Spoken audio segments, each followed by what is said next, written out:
তরুণদের রাজনৈতিক অধিকার প্রতিষ্ঠার লক্ষ্যে চট্টগ্রামের ঐতিহাসিক পলো গ্রাউন্ডে মহাসমাবেশের আয়োজন করেছে বিএনপি। এই সমাবেশে অংশ নিয়েছেন বাংলাদেশ জাতীয় ক্রিকেট দলের সাবেক অধিনায়ক ও চট্টগ্রামের ছেলে তামিম ইকবাল। শনিবার সমাবেশে যোগ দিয়ে চট্টগ্রামের ক্রীড়াঙ্গন নিয়ে নিজের হতাশার কথা জানান তামিম ইকবাল। ক্রিকেট, ফুটবল সহ অন্যান্য খেলাতেও চট্টগ্রাম থেকে এখন আর বিশ্বমানের ক্রীড়াবিদ উঠে আসছে না বলে মত তার। বিশেষ করে গত 15 বছরে চট্টগ্রামের ক্রীড়াঙ্গন চূড়ান্ত অবহেলার শিকার হয়েছে উল্লেখ করে তামিম বলেন, একটা সময় সব খেলাতেই জাতীয় দলে চট্টগ্রামের 6-7 জন করে থাকতো, কিন্তু গত 15 বছরে চট্টগ্রাম থেকে কষ্টে সৃষ্টে 1 জন কি 2 জন সুযোগ পেয়েছেন। এমনটা কেন হয়েছে তার জবাব খুঁজে বের করা জরুরি।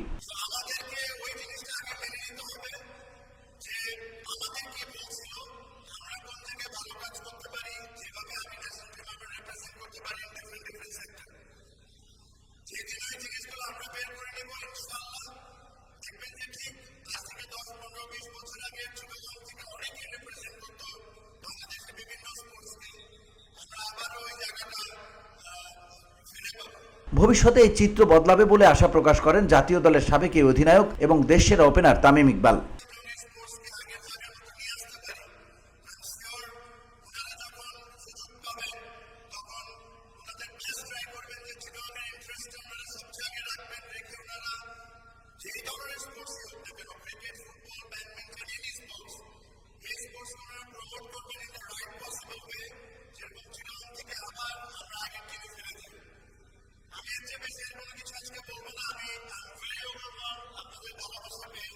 শনিবার বিকাল থেকে চট্টগ্রামের ঐতিহাসিক পলো গ্রাউন্ড মাঠে তারুণ্যের রাজনৈতিক অধিকার প্রতিষ্ঠার সমাবেশ শীর্ষক এই আয়োজন শুরু হয়। অনুষ্ঠানটি যৌথভাবে আয়োজন করেছে বাংলাদেশ জাতীয়তাবাদী দলের 3 অঙ্গ সংগঠন, যুবদল, ছাত্রদল ও স্বেচ্ছাসেবক দল।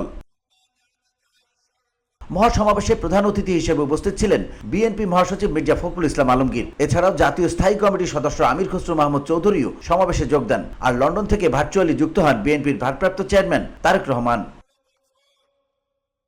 VOD Bangla news desk.